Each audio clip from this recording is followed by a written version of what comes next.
Hi YouTube, hello, hello. Today we're gonna learn more about everyone's maybe favorite Primarch, Gillyman, or Blueberryman, as I've been told. I don't know anything about girlyman himself, except that his name is very annoying to pronounce, but everyone mispronounces his name, so it's all AK. We're gonna be watching Pancreas's video, so let's go.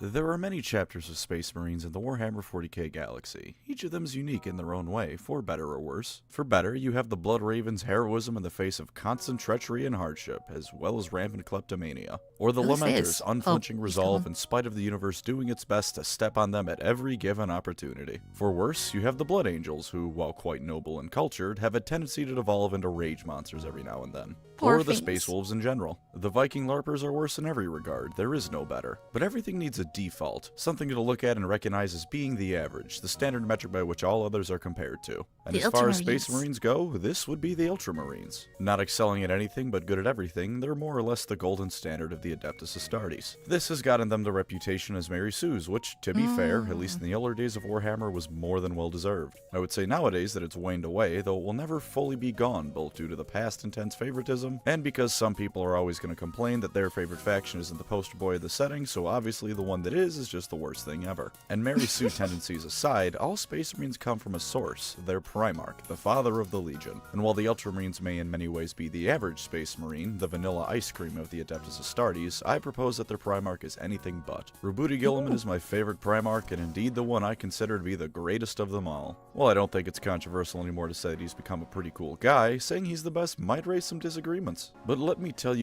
I've noticed this. I've noticed this already. But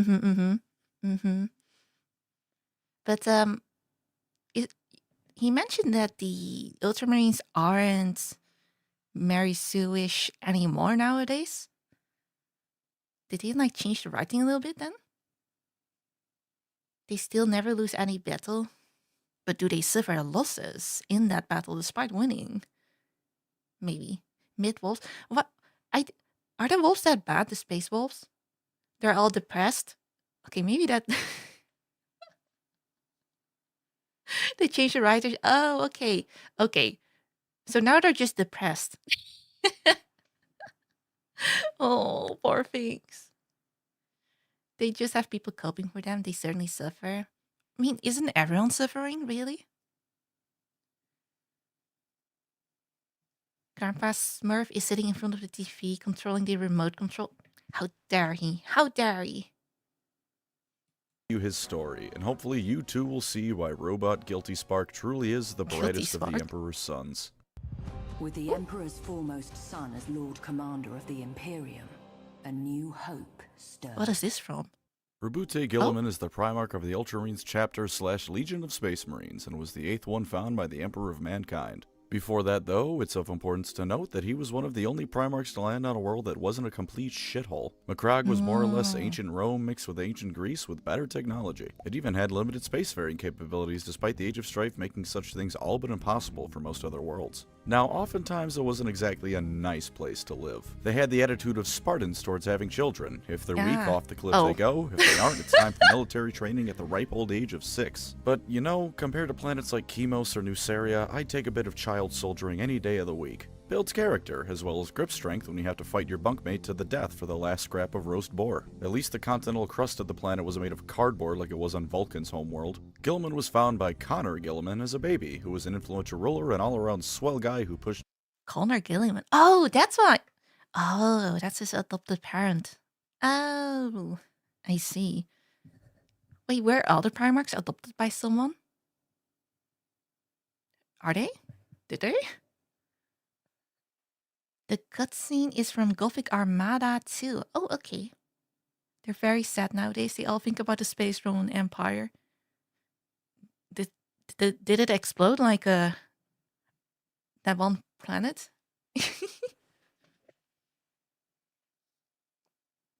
Most of them, Conrad didn't have a family. Oh, poor thing.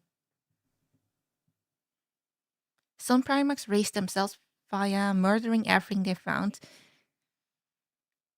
Yeah, I guess if they land on a really shitty planet, they would have to do that, huh? Some of them had adopted parents, but they were ass. Oh, poor things. But then Gillyman had it probably the best then, out of all of them. Towards meritocratic reforms and generally making things nicer for everyone. Unlike any other Primarch, however, he also had a mom. Technically only Connor's seneschal, which is a fancy way of saying secretary in medieval speak, Tarasha would help raise Roboute into the man he would become alongside Connor, and indeed, when faced with problems, Guilliman would frequently think on her advice on how to handle the matter. Must have been one hell of a smarty pants if the son of a god was willing to bow to her advice on matters. As for Connor, however, he was a man trying to push for societal reform in a civilization that was essentially ancient Roman space. If you aren't sure why that's a bad sign for Connor's future, do some reading on the Gracchus brothers to see how the ancient Romans viewed societal reform. And sure enough, while Roboute was away on campaign against a people known as the Illyrians, because sometimes Games Workshop doesn't even try to hide their historical inspirations, Connor was slain by a treacherous ally who was sick of all this talk of equality, fair governance, and not holding the position of emperor up for the highest bidder. Guilliman lived at least, so that's something. As for Roboute, he had originally planned to murder his father's killer stone dead, and had the chance to do so, but there's a few things you gotta know about the man. One, during his campaign against the Illyrians, Guilliman came to realize that many of them were willing to surrender, and therefore he came to accept that diplomacy was just as valid a tactic as the Doom Guy school of negotiating. Two, Guilliman had always been intelligent. He was given command over the Illyrian campaign at the age of 12, after all, and with his massive brain power, he realized that if he killed Galen... Okay, wait. You guys said that the Primarchs grow up faster than others. When he was 12, was he basically like an adult already, or not yet? Most had adoptive parents. Mortarian's adopted dad was even a Xenos. Oh, okay. Yes, okay, I see. So he was an adult, basically. Oh, okay. His father's murderer, he would set a precedent for the future, and so he deferred to the Senate for Galen's fate. This shows that Guilliman not only is able to keep control of himself in most situations, most importantly, he's able to look towards the future when he decides upon a course of action. And you'd best believe I'll be coming back to that personality trait later in the video. As for Galen, the Senate decided that he would be ceremonially beheaded on a fancy rock, both another historical allusion to Rome and something that would become standard practice amongst the Ultramarines if they found any traitors in their ranks. Beheading? Guilliman himself had won the Senate over to his side and pushed his father's dream into fruition, turning Macragge into a realm where you need to earn your place in life, not simply be born into it. When he was found by the Emperor, Guilliman had been ruling for 5 years and Macragge had turned into quite the little empire. Having annexed several systems purely through diplomatic means, it was on its way to acquiring many more. This would become the basis for the realm of Ultramar as we know it in modern 40k. Once Guilliman was put in command of his Ultramarines, the 13th Legion and the one whose gene seed was derived from none other than himself, he went to work throughout the Great Crusade in a way that no other Primarch managed to equal. Using his brilliant mind, and perhaps most importantly, his willingness to actually talk to people, he achieved the highest number of compliant worlds among all the Primarchs. Though, to be fair, some other Primarchs had more military victories than he did. For all you fans of Primarchs like Leman Russ or Angron, take note. You get a lot more shit done when your first contact protocol is saying hello. It's also possible that upon seeing his immaculate jawline, many planets willingly join the Imperium for... Imagine communicating. When Big E came to pick him up, did he like just yoink him like Angron, or did he have like time? Did Guilliman have like time to sort his affairs in the freaking place he grew up in and was basically ruling over? Just a little thought I had.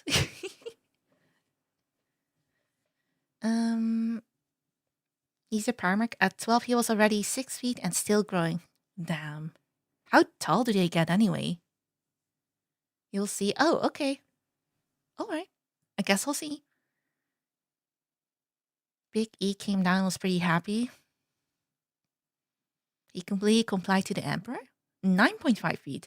Oh my god, okay. That's humongous. They get huge. Apparently. How much is that in non-freedom units? 9.5 feet.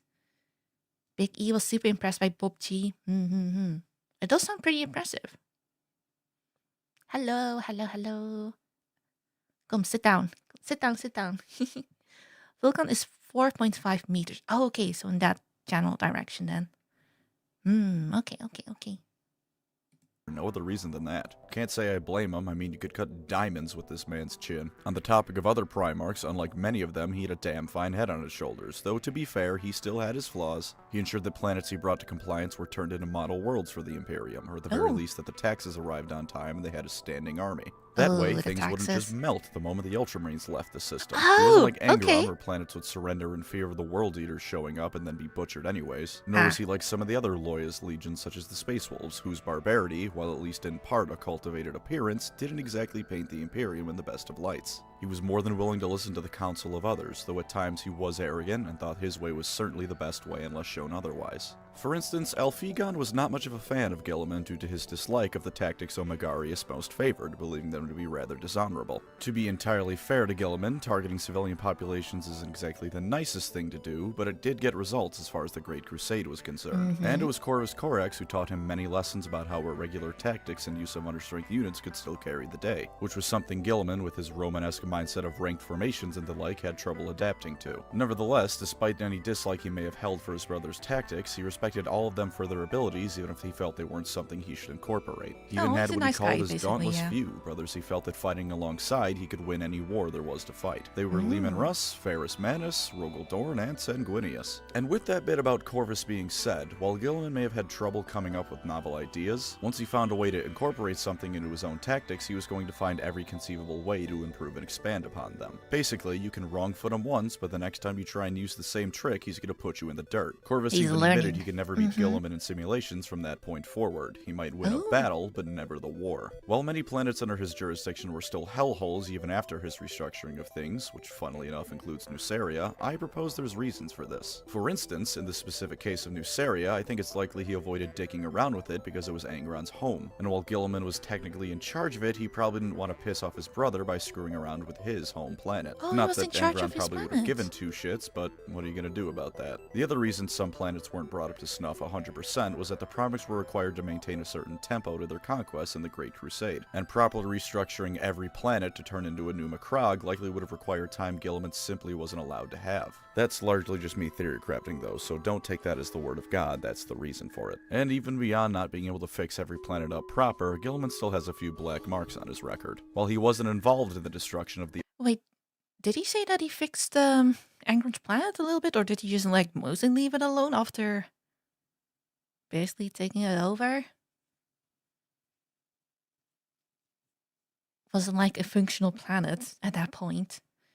Basically, he was so good at governing that he was actually conquering planets at a faster rate than the Emperor. Ooh. In theory, he actually probably would have overtaken the Emperor's empire in theory by just being a better Emperor and governor to an empire. But Big E though, Big E. That's the big balls. He left it alone because he didn't want to anger a rage monster like Angron. Not even like fix it a little bit or like help them stabilize the planet a little bit. He did involve himself and accidentally made sure he got brain damage from the butcher's nails. What? What? Oh. Damn. He felt really bad for Angron. Me too. God damn it. 11th and 2nd Legions, Guilliman almost certainly benefited from absorbing their numbers into his own, which likely helped him bring as many worlds into the Imperium as he did. He was also one of the Primarchs, the other being Rogel Dorn, who came up with the idea that the memory of what the two missing once did should be removed from the minds of the rest of the Primarchs, showing that if nothing else, Guilliman is above a little bit of Cloak and Dagger 1984 style. His most colossal fuck-up, however, is likely the time he helped the Emperor turn up the heat on the capital of Lorgar's world Monarchia by a few thousand degrees. When the Emperor came down on Lorgar for spreading the word that Big E was a god, he— Is that Lorgar? This feller here? He has a very long face. Oh my god. Hi, Confused. Hello. I'm not a cat. He pitied Angron. That is Lorgar? Oh, okay. Big E did not want to be the leader forever. As soon as nothing could destroy humanity, he would retire, letting humans rule themselves, but Horus did this thing first. Oh, okay, so he was never planning on staying there forever. Okay. Is Photoshop? Shut up.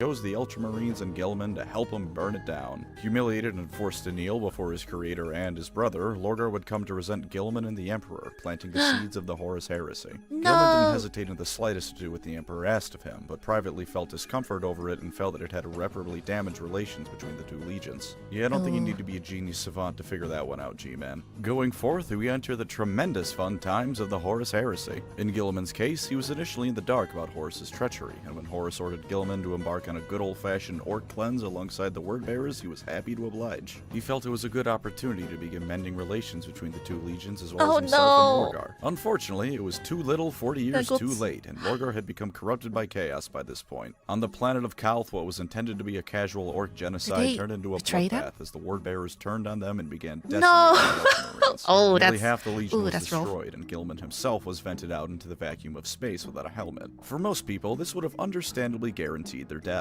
Guilliman decided that breathable atmosphere was for pussies and began punching word-bearers so hard their heads exploded. After that, Corpharion stabbed the Primarch with a chaos-corrupted blade, much like Horus was, in order to turn him to the traitor side as well. Guilliman's response was to punch Corpharion so hard his heart briefly stopped. Wait, a corrupted blade? Like a corrupts people you stab with it? Lorgar fell to chaos before Horus? Oh. Emperor burned Lorgar's plans for worshipping him, and he told Gillyman to burn it, but Gillyman thought it was a bad idea. Oh boy. He had plans for humanity after the Crusade, but a funny little guy named Erebus happened. Like, who the hell is Erebus? I feel like they never, properly explain who Erebus is yet, so far, on any videos that I've watched. He always gets mentioned, but I'm like, I still don't really know who he is. Except that he's a little piece of ore. The corruption all started with the world bearers. Oh. Pilgrim didn't just become evil, he was given a demon sword that corrupted him. Okay. Do you think without that demon sword he would not have fallen to chaos? Erebus was the first chaplain and a little weasel. Oh. Like the first chaplain of the Ultramarines? Or is that not specifically for a specific legion? That's how Horus got corrupted. A blade which was cursed to kill whoever it stabbed. A guy stabbed Horus with it and Horus turned? Oh. Oh. So it was never by choice. Oh, that's crazy. Erebus was responsible for the Horus Heresy. Is he the one that stabbed him? Hard to say Pilgrim would have fallen without the demon blade. He looted from a Slanesh temple. The Emperor's children had problems even before that. Yeah. It was by choice, but he was influenced by chaos shenanigans. Oh, it was by choice. It was by choice? With or without the blade? It took 4 chaos gods to corrupt Horus by wounding him first. Okay. Huh? It's Erebus' fault. Okay.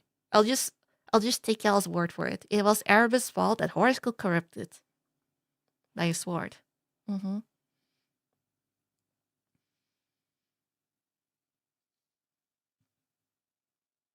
Horus was already having a nervous breakdown before the blade. Make no mistake, you will lead my empire one day. Wasn't an assurance on this planet, but a demand. You can't lead a crusade without. Oh. Horus had doubts, but Erebus corrupted him and pushed him over the edge. Okay, I see. I get it. Yeah, I'm confused a little bit, but I'm starting to get it. I'm starting to get it. Okay. Poor thing. Damn it. They could have been one sort of happy family, kinda. With family therapy, of course. Era's family therapy. Word-bearers were driven off as, despite their sudden betrayal, giving Guilliman any amount of time to breathe and form strategy means you've already lost the battle. Things after this don't get any better for Guilliman, however. Lorgar and Angron raised merry hell in the realm of Ultramar with their forces, and as Guilliman was chasing them around, a blanket of warp storms cut him off from the rest of the galaxy. Oh. He decided that if he couldn't confirm the Imperium was still standing, he would act on the assumption that it had fallen and it was up to him to carry on its ideals. Thus, he created the Imperium Secundus, both to carry on the Imperium's torch and to round off the Roman Empire Empire references with his very own Byzantine Empire. Macragge is even the perfect little Constantinople. Of course, what happens here could be a video all on its own, but I'm trying to keep the focus on Guilliman. Didn't go home so then? to sum it up, he fought Angron and Lorgar while the former was being turned into a demon by the latter. Conrad Kurz ran wild across Macragge for a while and even reached his adopted mother, who was completely unfazed by his bullshit. The Lion and Sanguinius showed up, they all argued a bit about what to do from this point going forward, Sunny. and then when Guilliman realized that the Imperium was in fact still a thing and Terra was under siege, he dropped the entire Byzantium business and helped the Blood Angels so they could reach Terra. While he never participated in the siege himself, he would do his best to head there with utmost speed. Indeed, the Ultramarines and Dark Angels gunning it for Terra to relieve it was part of the reason the siege played out the way it did. After Big E was killed and Horus killed even harder, Guilliman would help things going forward in the Imperium. He of course participated in the Scouring, the driving off of all remaining traitorous Astartes to the Eye of Terror, and Games Workshop's next big project to avoid doing any work on the old world. He also penned the Codex Astartes, which divided all the legions into chapters as we know them now. Not all of his brothers were a fan of this, but eventually he got his way. One day he came into contact with Fulgrim, and as the two fought, Fulgrim nearly cut off his damn head. Fulgrim's sword was also poisoned, because of course it was. Locked away into stasis so that he could never truly die, for 10,000 years his body was held in public display Lenin style, and eventually where he lay would become a site of holy pilgrimage. During this time, the Imperium would become what we know it as today. Wait, I feel like sorry, I need to like wind back a little bit. For 10,000, he came into contact with the old world. He also penned the Codex Astartes, which divided all the legions into chapters as we know them now. Not all of his brothers were a fan of this, but eventually he got his way. One day he came into contact with Fulgrim, and as the two fought, Fulgrim nearly cut off his damn head. Fulgrim's sword was also poisoned, because of course it was. Is that the Locked away into corrupted stasis so that he could never truly die, for 10,000 years his body was held in public display Lenin style, and eventually where he lay would become a site of holy pilgrimage. During this time, the Imperium would become what we know it as today. The worst place you could ever possibly live. It was rumored that even in stasis as he was slowly but surely healing from his grievous wounds. But even with this, there he lay for millennia, comatose and doing nothing as the Imperium fell apart around him. And then 10,000 years later, Belisarius Cawl and the Eldar fashioned him a fancy new suit of armor. Yvraine kissed his boo-boo so they would be all better, and he woke up. As he awoke, he realized he had a They put him into an armor. Was it because his body was kind of messed up by then? Did they actually fix all the poison and all that stuff? Whatever. Fulgrim stabbed Gillyman in the neck with a poison dagger, and Gillyman went into a coma for 10k years. Damn. It was by choice, but Horus gave himself the excuse, as it was easy that way to submit to evil/temptation. What the hell, man? Sorry. God damn it. There are many corrupt and poison blades in the 40k. Oh, it was a life support armor. Right now he's okay without the armor. The armor basically healed him, but it was actually an Eldar god. An Eldar god? Oh, okay. Ah. armor, Yvraine kissed his boo-boo so they would be all better, and he woke up. As he awoke, he realized he had a problem in the form of a horde of Chaos Space Marines surrounding him, quaking in fear and about to do their damnedest to make sure he was killed properly this time. In one corner, we have hundreds of chaotically enhanced super soldiers, blessed by the gods themselves, some of whom have no doubt been fighting for over 10,000 years and may even remember when Guilliman was... What is that? Sorry. Look at this. That's a cool looking feller. Eldar helped them by using their magic. The Eldar helped them. Like, I would assume the not crazy Eldars? Chaos Sorcerer this thing? Ooh. The Eldar decided to keep Gillyman around because if the Imperium falls, the Eldar are fucked. The Eldar have the greatest interest in keeping the Imperium alive. Because if the Imperium dies, the Eldar die with them. Because... Chaos? Chaos. Put in his coffin. In the other corner, we have someone who just woke up from the world's longest power nap, was probably a bit dazed and confused on account of sleeping off the world's most poisonous hangover, and didn't even have a damn weapon in his hand. The Chaos Marines never stood a chance, because apparently when Guilliman was asleep, he did nothing but dream of One Punch Man for 10,000 years straight. He stood up, assessed the situation, and repeated his stunt on Calth by punching people to death until they eventually stopped showing up. This time he didn't have to contend with the lack of atmosphere, so you can be damn sure he was hitting even harder now that he could actually breathe. breathe. To once again speedrun his accomplishments, Fulgrim tried to tempt him into the service of chaos, which, come on man, stop trying to do that to Guilliman, it isn't gonna work. After it failed, Fulgrim said he'd never find satisfaction from anything ever again, which if anything just ensures he's immune to Slaaneshi corruption. Yet another common Fulgrim L. Nurgle tried to tempt him into staying on Ultramar by infecting the realm with a disease that could only be cured by being admitted to Guilliman's presence, but Guilliman saw that in the grand scheme of things he could save more lives by getting out and doing stuff, so that didn't work either. He headed for Terra, but was kidnapped by Cairo's Fate Weaver, who bound him in chains made of Guilliman's repressed emotions. Don't think about that too much. Scarbrand decided to try and break Guilliman out so he'd get kill him himself, because all the Chaos Gods just want to get onto the party, apparently. And the Harlequins led Cypher to him to help him break free with his head still attached in exchange for being allowed to see the Big E. He also cut off All the Chaos Gods were after him then. Okay, poor thing. He can't take a break. He just woke up from his long-ass nap. It's so boring, Chaos doesn't get to win anything anymore. That's the Mary Soonest you guys are talking about, I assume? It was Ephraim? Chosen priestess of Eniats? The newborn elder god of death, prophesied to kill Slaanesh. Oh, I haven't heard about that god. Interesting. The Imperium is a meat shield for Eldar. A very convenient meat shield.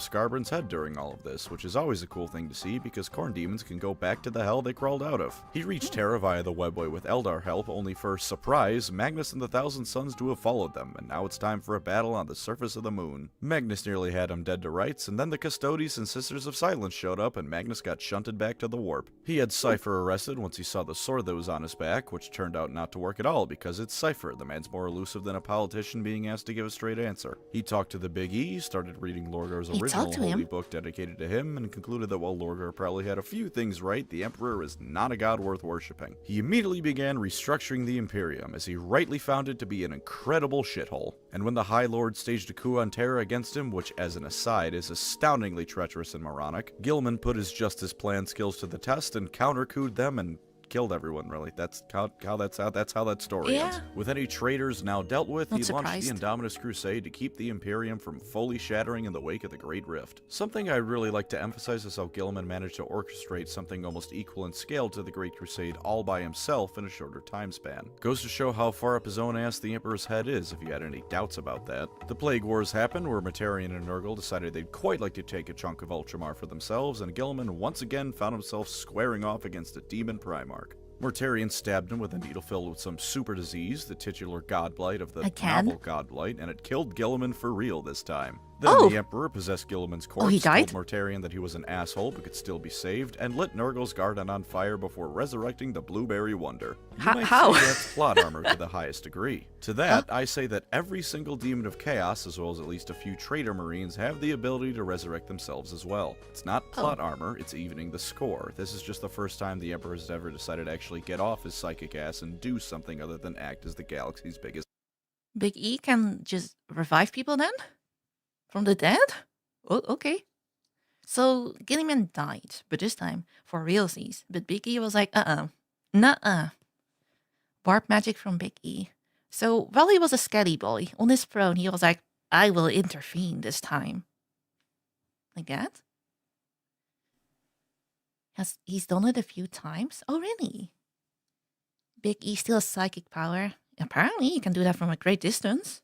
I mean, he is like sitting on that golden toilet. Basically a warp god. Now he can revive people, bless them with powers. Basically a Manwag god type shit. Damn. But he doesn't actually come into action that often then. Celestine is a good example of the Emperor reviving someone. Oh, Big E did that. Oh, this stuff's been happening with the sisters for a while. The reviving? Straight up using Roboute as a sock puppet. Big E consumed millions, I think, to revive Bobby G. Wasn't he already like eating a lot of whatever people every day? Oh god. The four gods can do it whenever. Emperor's just slowly waking up. He's waking up? He's waking up, the Emperor? Really?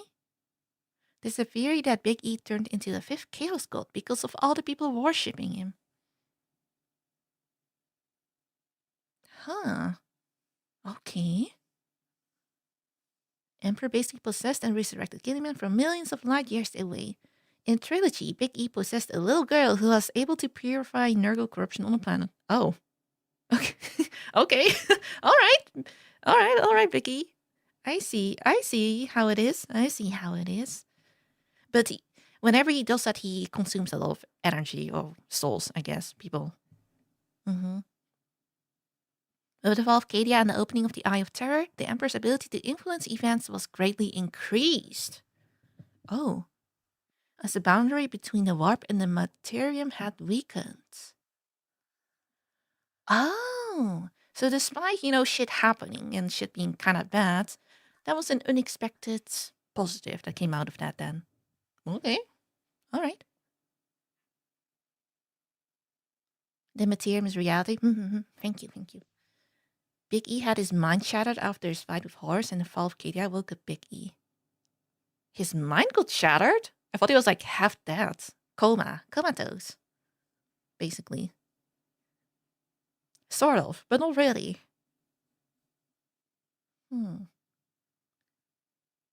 Big E is confusing. So he has to take a lot of time to focus his power to do something because of the mind shattering. Okay. Oh, okay. I see. Oh, okay. Okay. That does sound like a goal to me then.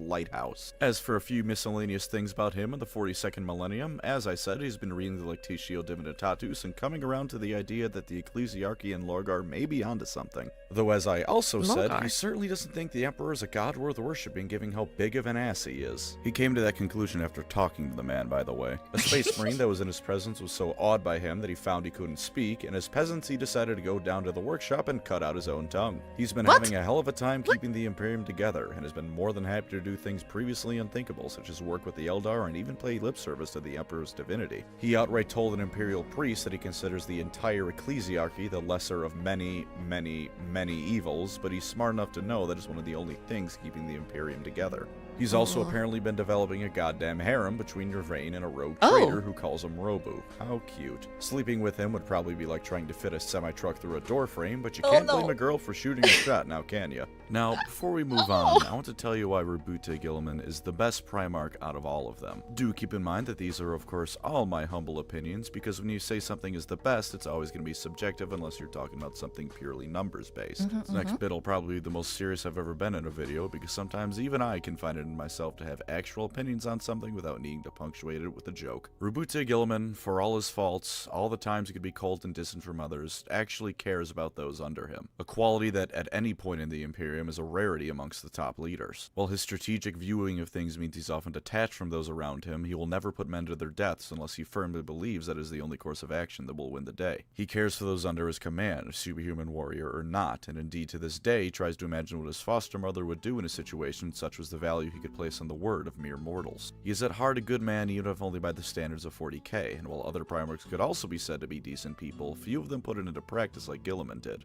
It's one thing to lament you left a planet in shambles, it's another thing to nut up and actually fix the thing. He's also quite possibly the only Primarch capable of even remotely bringing the Imperium back from the brink. War is well and good, and in 40k you need to be capable of doing some fisticuffs to get anywhere in life. But only being good at war is something that only Khornate demons can get away with, and Guilliman is the ultimate statesman bar none. Not even the Emperor himself can compare, in my opinion. You need to keep people fed and supplied. You need to make sure industrial centers are kept up and running. You need to make sure supply chains are kept up and running so the people doing all the fighting can keep doing all the fighting. Guilliman knows all this. He knows this and knows how to optimize it so that everything is actually run well. Places he administers Optimize it? Like a Factorial player.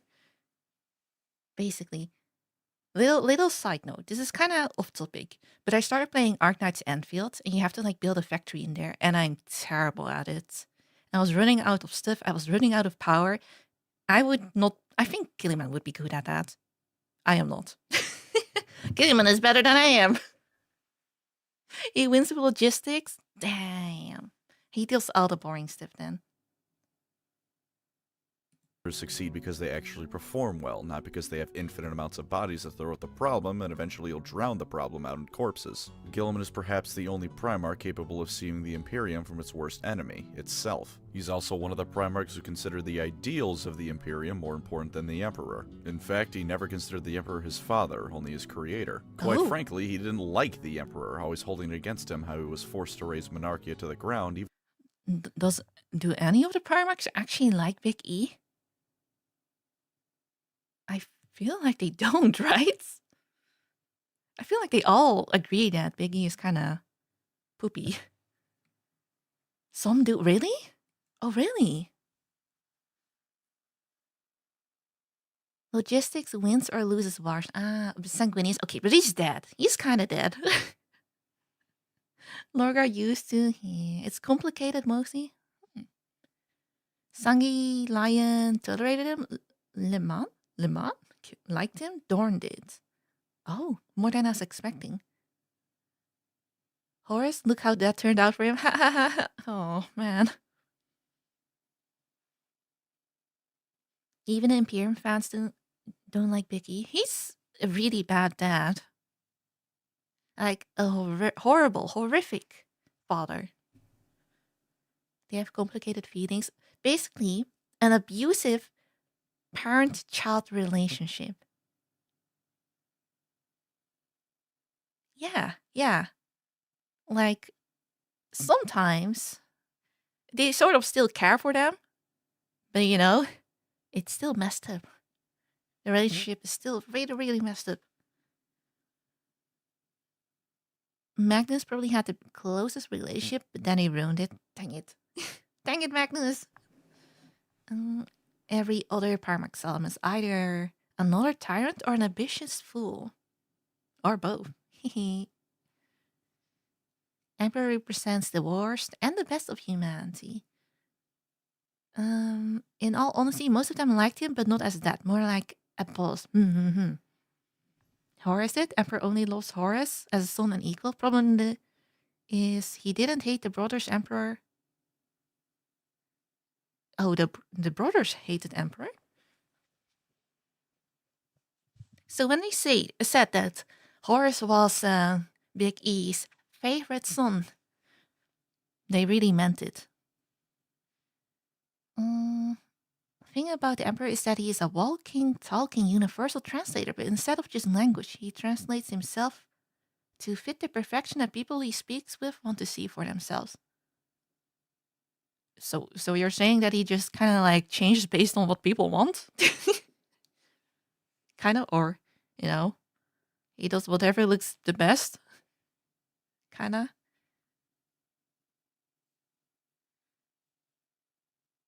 Big E didn't see them as sons, only tools. He outright says this to Malkador. Except for Horus, then. Maybe. He was the favorite. Damn. Alright, Big E. I see how it is. Even if only in private. As far as Roboute cared, his father was Connor Guilliman, but he knew that while it certainly had flaws, the ideal of a united mankind is one to strive for in this mess of a galaxy, and he genuinely believed that he was one of the best suited to do this while commanding the best legion around. You can call it arrogance, but I don't think it came from a place of, I'm better just because I am. He could certainly be arrogant, but he genuinely felt he was the best man for the job in many cases. And while this won him many enemies amongst his brothers, he rarely if ever held it against them. In fact, Guilliman also possesses a quality almost no one in this godforsaken setting does, the ability to admit when he's wrong. When he was introduced to tactics he never considered or even knew of and was proven why they were effective, he would immediately implement them into his own. He might need to beat it into his head a couple of times, but eventually he will come around. And when shown that what he is doing is objectively wrong, such as when it was revealed that the Imperium Secundus was unnecessary, he immediately cancelled the whole thing and gunned it for Terra with all speed once Sanguinius made it through the traitor blockade around Macragge. Despite his occasional arrogance, he has humility, or at least the common sense to admit when he's wrong. Guilliman also, and this to my knowledge is quite unique amongst the Primarchs, also looks toward— What the hell's that? What is this? Prophet of Truth, he looks? Very weird. What is this? What race is this? The Primarch's mother is a woman named Erda.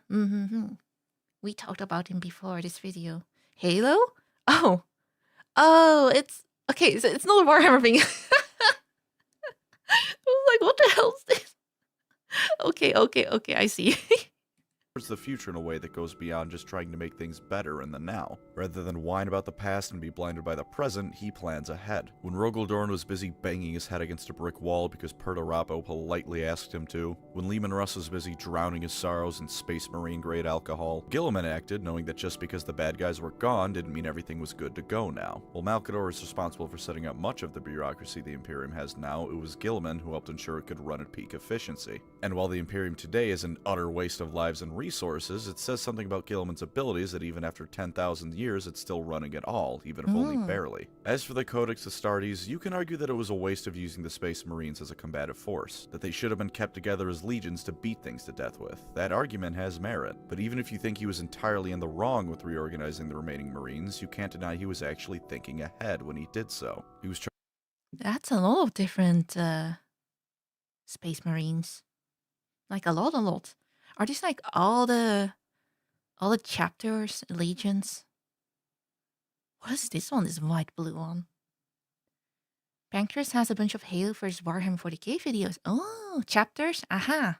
How many are there total? The Emperor really loved Horus as a father and a son. The others objects. Horus viewed brothers as brothers. The most mistreated were the traitors. Oh. When the Khan was talking to Magnus basically told him that everything was predetermined and Big E had a big part to play in it. Thousands. Oh, thousands. Over 1,000. Oh, damn, all right. The legions are what the chapters stem from. I didn't know there were that many. But it varies. Oh.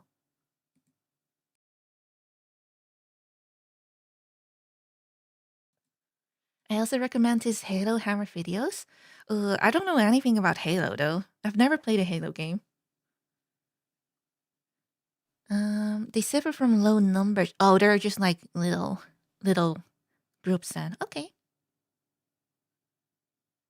You should react to the Khan talking to Magnus. You would love it. I feel like I would need to know a bit more about the Khan first and Magnus before I can like properly enjoy it. You know what I mean? Each chapter can only have 1,000 Marines, each more, no less. According to the Codex Astartes. Oh, okay. So 1,000 max. Gillyman divided the Legion chapters to avoid something like Horus having too many of them in power. So he's trying to like split the power or people. It's ironic that as of now he's leading the Imperium, so now he retains control to almost all. Maybe that's what he was going for. Halo fell off. I'm sorry. I didn't grow up with like the Xbox. I grew up with Nintendo. So I never touched any of the Halo stuff. I'm sorry. I know. How could I? The Khan is peak. Better learn about him first.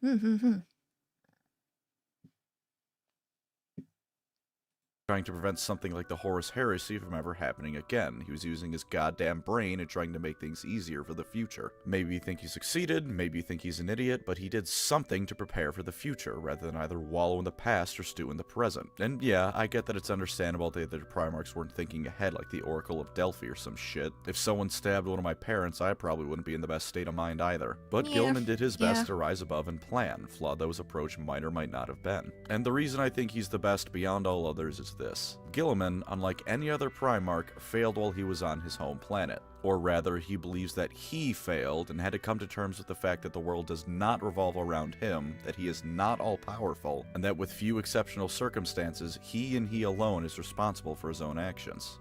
He failed? It didn't sound like he failed, though. What? Gotta head out. Bye-bye. Thank you for being here. Some of the successor chapters are very interesting. They can go from Ultramarines in different color to a super cool original way to ride Space Marines. Oh. The Siege of Terra lore. Some of the best stuff in the setting IMO. Is that during the Horus Heresy? Right? He think he failed because his father got killed without him noticing something was wrong. Oh, okay. Oh, okay. No, I thought he was talking about like when he was in his home planet. Like where he grew up in the Roman Empire. Is that not what he meant? Did I misinterpret that? And like I affirms with the fact that the world does not rise above and plan, flaw those approach might or might not have been. And the reason I think he's the best beyond all others is this. Guilliman, unlike any other Primarch, failed while he was on his home planet. Or rather, Oh, did he mean Terra? He failed because Connor died, then he failed because Big E died, since he didn't arrive in time. Oh, okay. Oh, so survivors killed twice. Ah. Uh-huh. Nice glasses, thank you. Aha, okay. So both his dads died. Oh, that's kind of tragic. he believes that he failed and had to come to terms with the fact that the world does not revolve around him, that he is not all-powerful, and that with few exceptional circumstances, he and he alone is responsible for his own actions. And like I said, in my eyes, that makes him better than any other Primarch. He watched his father die in his arms, and he held himself accountable for not being able to save him. He had to come to terms with the fact that he was not good enough to prevent this tragedy, and grew as a person because of this. Most of the other Primarchs had no problem getting their way on their home planet, and this made it so that none of them had to come to realize what we all do. That shit can and will go wrong no matter how hard you try, and you just have to accept that in life. Even those that did fail found it easy to blame their failure on an outside source, the Emperor. Angron and Mortarion both resented the Emperor for coming in to save them at the last minute. They found him to be a convenient source to pin all their anger on, rather than look in at themselves. Guilliman never had this. He met the Emperor years after his father died. And in fact, I firmly believe that this makes Guilliman uniquely situated for being able to carry on the Imperium. Other Primarchs certainly had it worse than him. I mean, Conrad Kurz exited his capsule pod inside a pool. Big E... Look, Guilliman never met Big E before? Horus also purposely put Big E and the Ultramarines far away from Earth because they had the most Space Marines before the heresy. Oh, some strategic shenanigans then. His real dad technically isn't dead. He's sort of dead, comatose, on the toilet forever. When he says his father died, he means Connor on the Rome planet. Yeah. I get it now. He met the Emperor long after his adopted father died. Oh. Angron went from one of my least favorite to a top 5 Primarch. I think he is very tragic, Angron. I don't hate him. I don't think I hate any Primarchs. Horus ordered the lying Sanguinius and Guilliman far away without them, knowing he was already corrupted, because the rebellion would have been over in 1 month if they were there. Okay. His dad as in his adopted father. Yeah. When the Emperor found Guilliman already had 500 worlds under his rule. Damn, that's crazy. He was delayed by warp storms. It took 5 years before he got to Macragge? Is that how you say it? Oh. Of magma, for God's sake. But Guilliman is perhaps the only one who early on had to come to terms with the fact that the universe can just shit on you. And thus I firmly believe that he's not only incorruptible, but will carry on fighting as long as he can without ever succumbing to despair. Before we end the video, how about a do or don't for using Guilliman? I gave Nagash one after all, and I guess technically Gotrek as well, even though it was like a minute long because he's Gotrek goddamn Gurnison. I should state that this will be for 40k and not 30k because I do not care for the Horus Heresy. For lore positives, Guilliman is the man in charge of the Imperium, so if you want the ultimate personification of a commander leading from the front, you can't do any better than him. If you like Space Marines, well, he's the father of about 50% of all the Loyalist chapters in the galaxy, since Ultramarine Gene Seed is the most commonly used, so it's hard to do better than him in that case. If you like the Imperium being about as close to lawful good as it can be, you'll also want to grab Guilliman. And if you like the idea of your soldiers being led by divinity, you can't do much better than one of God's sons. Also, badass bureaucrats, mostly an oxymoron in the real world, but very much in place here. Also, look at his model. I know GW has had problems with way over designing their models, see the Adeptus Mechanicus, but given that he's both the son of the Emperor and currently the only Loyalist Primarch available, I think it's fine here. Absolutely stunning, and his face isn't too derpy either. For tabletop positives, Guilliman hits like a truck. This is of course to be expected, being a Primarch and all. His ranged weapon can chew through weaker hordes and even lightly armored infantry with ease. Unfortunately, I don't understand any of this. Wounds off more heavily armored targets. Given that he also wields the Emperor's sword, he's pretty good in melee too. 6 6 attacks and an AP -4 and causing D3 mortal wounds on an unmodified wound roll of 6, it's gonna put the hurt on most targets. For more armored targets without an invulnerable save, he can also just punch the shit out of them with his massive power fist. Oh wait, I can just While only pretend being this is AP D&D. -3 compared to the sword's AP -4, it doubles his strength rating of 6 rather than only adding 2 like the sword does. He can also take a respectable amount of damage, rocking 9 wounds, a 2-up save, and a 3-up invulnerable save. Just ignore any Tau railguns and you should be fine for a while. Oh, and the first time he dies on a 4+, he comes back with D6 wounds. So you can kill him, the and if he rolls resurrection. well, he can come back almost at full health. That is one impressive middle finger to give your opponent. Of course, as I've hopefully driven across in this video, he's much more of a planner than a fighter, and that's why you really want him. He has to be your warlord if you pick him, and by doing so, you get an extra 3 command points to dick around with. So even if he somehow gets tabled turn 1, you get some guaranteed benefits out of this man. Now, get ready for all these buffs because Guilliman hands them out like candy. Any units with the Imperium keyword, buffs not people. just Space Marines or Ultramarines, but the Imperium as a whole, can add 1 to advance and charge rolls within 12 inches of Gorillaman, reroll hit rolls of Gorillaman. 1 within 12 inches of Garbanzo Man, and reroll morale tests within 12 inches of Gnome Man. On top of that, Ultramarines core and character units can reroll all hit rolls within 6 inches of him, and reroll wound rolls of 1 within 6 inches of him as well. Finally, Ultramarines infantry and biker units can heroically intervene within 6 inches of him. He is going to make sure your army is running at peak performance, and it has no choice in the matter. As for the lore downsides of using Guilliman, as the rule of the Imperium, he's not going to be participating in a battle if it isn't a major fight. He's got a galaxy-wide empire to run. He can't throw himself into every skirmish he comes across, so keep that in mind if you're a fan of smaller scale battles. Also, if you don't like Space Marines or Guilliman, you probably don't want to run Guilliman, the father of the Ultramarine Space Marine chapter. That should be obvious, but you never know. And of course, if Matt Ward is still giving you an Ultramarine hate boner after all these years, yeah, you're not gonna like Guilliman. Moving on to his tabletop downsides, there's a couple worth considering. You can't put him in a transport, so he's gonna have to foot He's too slog it big. across the table. At movement 8, this could be worse, but 8 inches isn't exactly breakneck speed, especially if you really want him to be somewhere specific. Also, unless I'm misreading something, I don't think he can deep strike either, so yeah, he's gotta just run it across the field the whole game. Honestly though, the worst thing about him isn't really anything with his stats or abilities, it's his point cost and properly using them. At 300 points, you're gonna be hard pressed to fill out a proper army in smaller games if you include Guilliman. And in larger games, if he goes down, you just lost a massive point investment that was probably also a keystone of your army. Additionally, He's just a walking buff then. He's one of them buffers. An expensive buffer, even.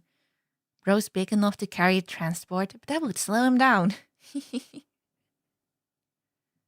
Gillyman is that one player who has no DPS but brings all the important class buffs. Yeah, everyone wants him, okay? Everyone wants him in a raid group. his auras all requiring him to be relatively close to models means that you can't just keep him in the backline all game and farm easy kills. He's got to get to the thick of things sooner or later. And while he's certainly no slouch in combat, other armies have far better beat sticks and for less points. For instance, the Avatar of Cain. Really shouldn't surprise you, that's who I'm bringing out to compare him to. Caney Boy clocks in at 280 points, 20 points cheaper than Roboute. While Cain doesn't buff his army nearly as well, he can one-shot Titans. If you put Guilliman in a fight with Cain, you are losing 300 points. You need to balance out risk and reward with the Primarch, because while he's tough, he isn't invincible. And it'll be real damn embarrassing if your ultimate victory plan turns to smoke because Guilliman tried to charge across a field at a pair of Chaos Knights unsupported. He's incredibly strong, but Wait, what is an... Oh, Cain is an Eldar God of War. Oh, okay, not our Cain. Not Caiaphas Cain. Okay, I was like, what the hell is an Avatar of Cain? He is like a summon of himself? No, okay, I get it now, I get it. The other Cain. Cain, with a K. Good to kill the trash, but send them to the big enemy, big boy, and he will melt. He needs to stay in the back. The only time an Avatar of Cain wins against a Primarch. Because he hits like a wet noodle. you shouldn't use him as a beat stick. He's a general who can hold his own, but at the end of the day, that's probably your best bet for using him, as a general who can hold his own, not as the end-all be-all combat monster. And that just about wraps up my talk on everyone's favorite Grandpa Smurf. I hope you will embrace Guilliman's superiority alongside me now, or at least look at him in a bit of a different light. Thank you, of course, to my channel members. You are the theoretical practical meme to my Roboute Guilliman. Theoretically, you think my content is worth something, and practically, you give me money to help me keep making content. If you'd like to support the channel, feel free to subscribe or become a member. Either way, thank you for watching and take care out there. Thank you, Pancreas. Thank you. Wait, is there another after thing? Yeah, I know it's an overplayed meme. I don't care. Eldar waifus are now canon. Suck my nuts. Give me... Okay, but she looks cool. She looks cool. I will not support blue boy superiority. I didn't mind him. There I am. You were in that list? I don't mind him. I don't think I hate any character though, so yeah.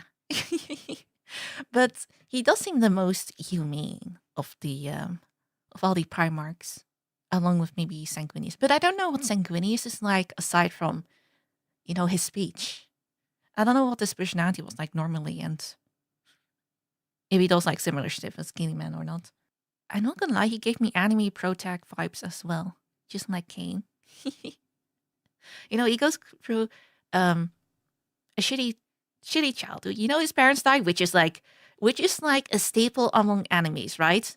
Can you name like any shonen protagonist whose parents are alive and well, both of them? And then he's like, I want revenge. He learns, he grows, he has this training arc where he loses against someone, and then he learns from that, from losing, takes it, and grows and becomes stronger. Yeah. And character development. Thank you for watching the video. If you had a good time, maybe consider giving a little like and subscribe. And if you have any suggestions for videos that I can watch in the future, feel free to leave them down below in the comments. I will have a look at them at a later time. For now though, I'll have to say goodbye, so bye bye, bye bye bye. Say bye back. Bye bye, bye bye.